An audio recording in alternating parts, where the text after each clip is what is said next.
জামালপুরে বাজারের সরবরাহ ভালো থাকায় ৩ থেকে ৫ টাকা পর্যন্ত কমেছে সব ধরনের সবজির দাম। তবে বেড়েছে পেঁয়াজ, রসুন ও আদার দাম। এ বিষয়ে বিস্তারিত জানাতে জামালপুর সদর উপজেলার বিনন্দের পাড়া সবজির বাজার থেকে যুক্ত হয়েছেন সহকর্মী জুয়েল রানা। জুয়েল, জানাবেন পেঁয়াজ, রসুন ও আদার দাম কতটা বেড়েছে?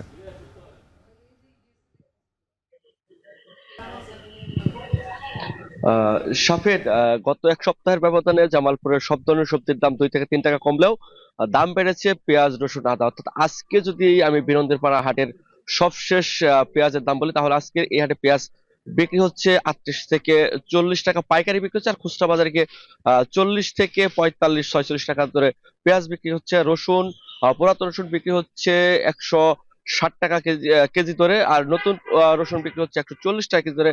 আর আদা যদি বলি, আদা বিক্রি হচ্ছে প্রতি কেজি 100 থেকে 110 টাকা কেজি ধরে বিক্রি হচ্ছে। আর অন্যান্য সবজির মধ্যে যে দামগুলো রয়েছে তার মধ্যে আলু বিক্রি হচ্ছে 18 থেকে 20 টাকা, এটি হচ্ছে পাইকারি। অর্থাৎ খুচরা বাজারে গিয়ে আলু বিক্রি হচ্ছে 22 থেকে 24, 25 টাকা মতো আলু বিক্রি হচ্ছে। বেগুন বিক্রি হচ্ছে 15 থেকে 20 টাকা, গাজর বিক্রি হচ্ছে 20 থেকে 25 টাকা। এছাড়াও অন্যান্য সবজি রয়েছে, টমেটো বিক্রি হচ্ছে 18 থেকে 20 টাকা। মিষ্টি লাউ, জাত লাউ, কুমড়া যেগুলো সেটা পিস 20 থেকে 30 টাকা কেজি ধরে বিক্রি হচ্ছে। শসা বিক্রি হচ্ছে 20 থেকে 25 টাকায়।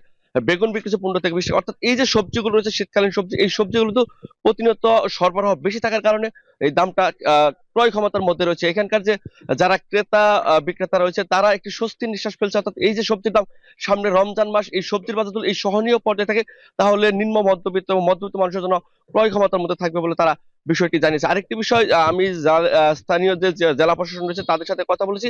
তারা যে বিষয়টি আমাকে বলেছে, অর্থাৎ রমজানকে ঘিরে তাদের যে মনিটরিং টিম রয়েছে, তারা ইতিমধ্যে তারা প্রত্যেকটি উপজেলায় তারা বিভক্ত হয়েছে, তারা তারা মনিটরিং করে যাচ্ছে। এই ছিল জামালপুর থেকে আমার কাছে সবশেষ। সাফিন। সহকর্মী জুয়েল রানা যুক্ত হয়েছিলেন।